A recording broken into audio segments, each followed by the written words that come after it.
बिस्मिल्लाहिर्रहमानिर्रहीम।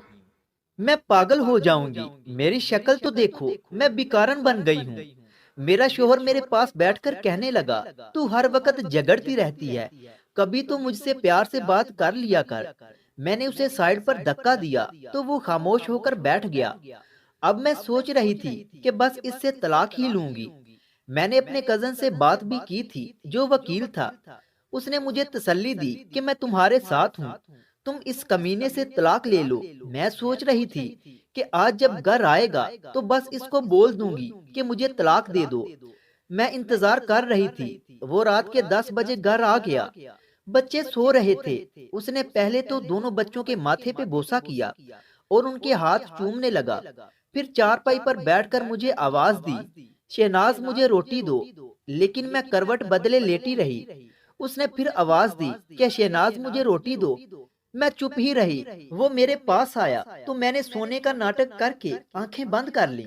मुझ पे कंबल ओढ़कर बोला कि सारा दिन काम करके बेचारी थक जाती है। फिर वो खुद ही किचन में जाकर खाना खाने लगा, लेकिन खाने के लिए उसे कुछ न मिला। फिर एक प्याली में नमक मिर्च डालकर उसमें थोड़ा सा पानी मिलाकर सूखी रोटी खाने लगा। मैं ये सब देख रही थी और दिल में सोचने लगी कि कुत्ता मरता भी नहीं है। खाना खाकर वो सो गया। दूसरे दिन सुबह सुबह हम किसी बात पर झगड़ने लगे। मैंने उसे कहा कि बस मुझे तलाक दे दो, मैं अब बर्दाश्त नहीं कर सकती। वो तलाक का नाम सुनते ही चुप हो गया। उसके बाद वो जल्दी से उठा, बाइक पकड़ी और बाहर जाने लगा। मैंने चिल्लाकर कहा, अल्लाह करे तू मर जाए, मेरी जान तो छूट जाएगी ना तुमसे। वो बाइक बाहर खड़ी करके कमरे में दोबारा आया और एक कॉपी पर कुछ लिखने लगा और फिर चला गया। मैं उसे गालियां दे रही थी, रो रो कर थक गई थी। मैंने इरादा कर लिया कि बस अब इस इंसान के साथ नहीं रहूंगी। 2-4 घंटे गुजरने के बाद मैं मेके जाने लगी। बच्चों को साथ लिया। इतने में गली में एक शोर सा बरपा हुआ। मैं रो रही थी कि हमारे दरवाजे पर दस्तक हुई। मैंने दरवाजा खोला तो पूरा गांव चारपाई उठाए मेरे दरवाजे के सामने खड़ा था। मैं हैरान थी कि क्या हुआ है। इतने में एक लड़का फोन पर बात कर रहा था, यार अकबर का एक्सीडेंट हुआ है और वो मर गया है। ये सुनते ही जैसे मुझ पर क्यामत आ गिरी। मैं साकत हो गई। चारपाई सहन में रखी गई। सब लोग कब्र खोदने की बात करने लगे। कुछ जनाजे का टाइम देखने लगे। मस्जिद में ऐलान होने लगा। अकबर मेरे सामने चारपाई पर लेटा हुआ था। फिर मैं चीखने चिल्लाने लगी, अकबर उठ जा, मैं कुछ नहीं मांगती, मुझे कुछ नहीं चाहिए, मैं तलाक की बात भी नहीं करती। मैं उसके पाँव चूमने लगी।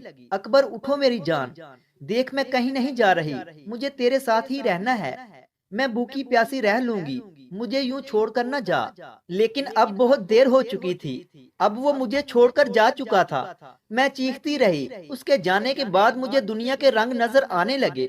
मुझे रिश्ते बदलते दिखाई देने लगे। फिर जो अपने थे वो सब मुंह मोड़ने लगे। मैं अकबर के बाद दर बदर ठोकरें खाने लगी।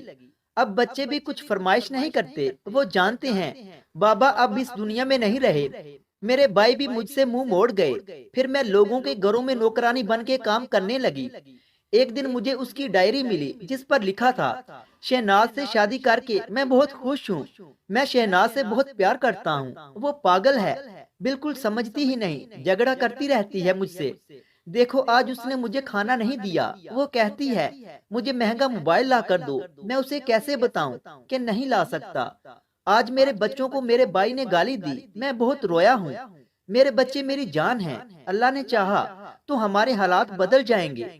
फिर शहनाज को दुनिया की हर खुशी दूंगा। आज मेरी कमर में ईंट लगी है, जख्म बहुत गहरा है, लेकिन शहनाज को नहीं बताऊंगा, बेचारी परेशान हो जाएगी। मुझसे कह रही है तलाक दे दो, मैं उसके बिना मर जाऊंगा। अभी गुस्से में है, ठीक हो जाएगी। मैं डायरी को सीने से लगाकर चीख चीख कर रोने लगी। हम सफर तो हम सफर होता है ना। वो जैसा भी था मेरा साया था, मेरी डाल था। उसके बाद जमाने की ठोकरें खाकर मैं समझ गई हूँ मेरे दोनों जहां थे। क्यों उसको सताती थी मैं, क्यों मैं लोगों को देखकर बड़े बड़े ख्वाब देखती थी। क्या मैं बख्शी जाऊंगी, क्या अल्लाह मुझे माफ कर देगा।